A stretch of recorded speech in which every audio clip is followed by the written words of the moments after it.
আমার কেন যেন ভয় কম, বরঞ্চ সৃষ্টিকর্তার উপরে বিশ্বাস আরও বেড়ে গিয়েছে যে আমাদের তো বলাই আছে জিন আছে। তো মানুষ তো আমরা সবসময় দেখি, জিন দেখার সৌভাগ্য কয়জনের হয়।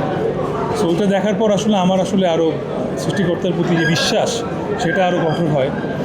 এবং এই তো আর ভয় না খুবই সংক্রামক একটা জিনিস, এটা ট্রান্সফার হয়।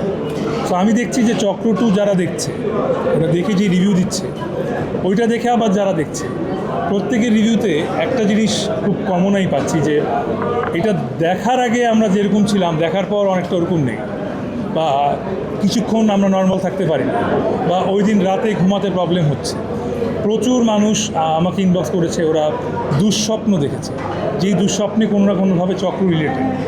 সো এটা কোইন্সিডেন্টাল, এটা হতে পারে চক্রর একটা কোনো কারসাজি, বা এটা হতে পারে, বাট আমি খালি বলবো ভয় সংক্রামক। সো মানুষ চক্র দেখছে, ভয় পাচ্ছে, যেটাতে আমরা সাকসেসফুল।